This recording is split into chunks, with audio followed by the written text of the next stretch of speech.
nos encontramos en el stand de TBS con esta RSX 310.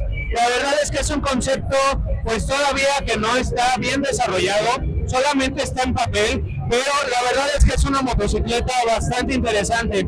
Que una marca nos ofrezca una moto tipo hipermotar de baja cilindrada o de entrada, la verdad es que es un concepto bastante interesante.